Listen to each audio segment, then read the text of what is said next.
मालेगावात कुत्ता गोळी व औषधांची अवैध विक्री।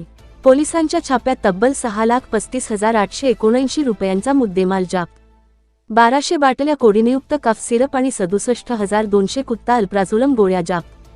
कारवाई, 3 आरोपी ताब्यात, 1 आरोपी फरार। मालेगाव शहरात नशाकारक कुत्ता गोळ्या आणि कफ सिरप औषधांची अवैध विक्री करणाऱ्यांविरोधात पोलिसांनी मोठी कारवाई केली आहे।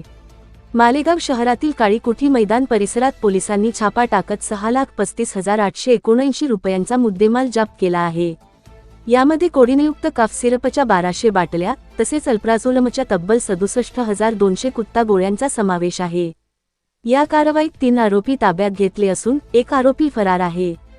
सुरतहून मालेगावात आणून नशाकारक औषधांचा साठा आणि विक्री केली जात असल्याची माहिती पोलिसांना मिळाली होती। त्यानंतर 20 ऑगस्टच्या रात्रीपासून 21 ऑगस्टच्या पहाटेपर्यंत ही कारवाई करण्यात आली। या प्रकरणी NDPS कायद्यान्वये गुन्हा दाखल करण्यात आला असून पोलिसांकडून पुढील तपास सुरू आहे। यामधील एका आरोपी रेकॉर्डवरील गुन्हेगार असून त्याच्यावर विविध पोलीस ठाण्यात गुन्हे दाखल आहेत। आवाज जनतेचा news Marathi, bureau report Malegaon. Nashik जिल्ह्याचे जिल्हा पोलीस प्रमुख डॉक्टर DS स्वामी सर यांनी आम्हाला NDPS याच्या विरोधात स्पेशल मोहीम राबवण्याची आदेशित केलेले होते। त्या अनुषंगाने मालेगावमध्ये विविध स्तरावरती NDPSचा अवेअरनेस आणि धडक कारवायांच्या बाबतीतल्या सूचना सरांनी दिल्यानंतर कारवाया चालू आहेत। काल 20 ऑगस्ट 2026 रोजी मालेगाव शहरामध्ये एक गुजरात येथील आरोपी आपल्याकडे कोडिन फॉस्फेटच्या कप सिरप आणि अल्प्राझोलम टॅबलेट, ज्याला गावामध्ये कुत्ता गोळी म्हणून संबोधलं जातं, असा मुद्देमाल घेऊन गावात विकण्यासाठी येत आहे अशी माहिती मिळाल्यानंतर मालेगाव शहर पोलीस स्टेशनचे पोलीस इन्स्पेक्टर संदीप पाटील आणि त्यांचा संपूर्ण स्टाफ यांनी सदर ठिकाणी छापा कारवाई केली।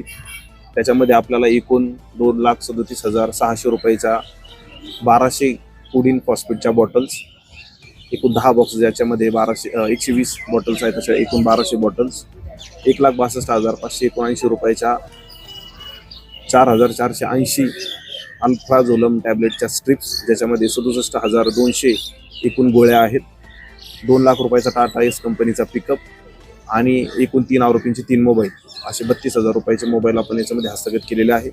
एकूण मुद्देमाल 6,35,879 रुपयाचा मुद्देमाल आपण आजच्या कारवाईत हस्तगत केला। याच्यामध्ये एकूण 3 आरोपी आहेत। पहिला आरोपी फिरोज खान लुकमान खान, जो उमरवाडा सुरत गुजरातचा राहणारा आहे। दुसरा आरोपी रईस खान सईद खान, जो शिकारी चौक मालेगावचा राहणार आहे। आणि तिसरा वाहिद हसन सिद्दीक हसन, जो रमजानपुऱ्याचा रमजानपुराचा राहणार आहे।